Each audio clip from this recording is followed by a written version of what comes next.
Hello everyone, সকাল সকাল সকলকে গুড মর্নিং। আমি আজ সকাল সকাল চলে এলাম মাছের ঝোলের রেসিপি নিয়ে। তো আমি মাছের ঝোলটা এরকমভাবেই বানাই।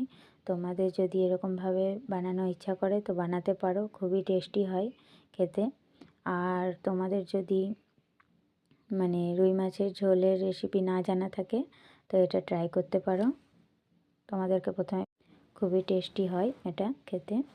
আর এই যে আমি মাছটা ভেজে নিয়েছি, আর এখানে এই যে নুন হলুদ মাখিয়ে আরও মাছগুলো রাখা আছে। এইবার এখানে আদা রসুন আর কাঁচা লঙ্কা বেটে নিচ্ছি।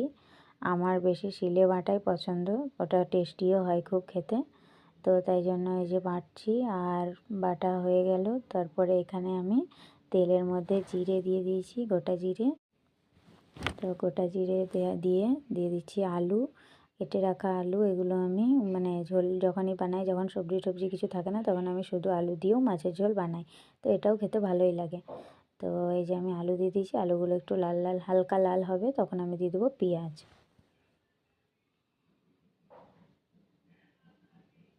তো তোমরা যারা আমার চ্যানেলে নতুন তারা প্লিজ সাবস্ক্রাইব করে দিও এরকম ভিডিও আরও নতুন নতুন পাওয়ার জন্য। আর এই যে আমি পেঁয়াজগুলো আলুগুলো লাল লাল করে ভেজে নিয়েছি। তো তোমরা ভিডিওটা স্কিপ না করে দেখতে থাকো। এই যে টমেটো কুচো করে রেখেছিলাম, টমেটো দিয়ে দিলাম।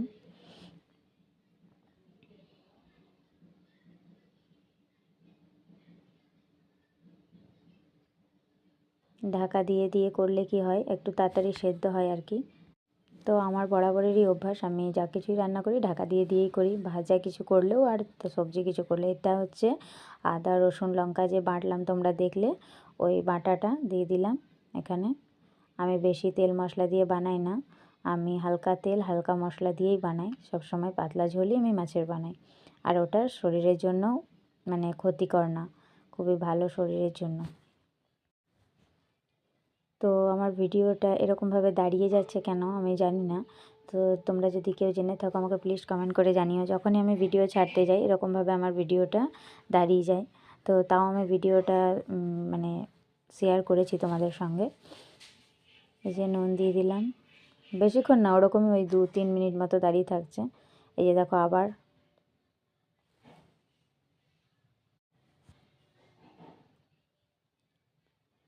তো এখনকার মতন ভিডিওটা এই পর্যন্তই, আসছি নেক্সট ভিডিওতে। এখনকার মতন সকলকে টাটা। পুরো ভিডিওটা দিতে পারলাম না তোমাদেরকে।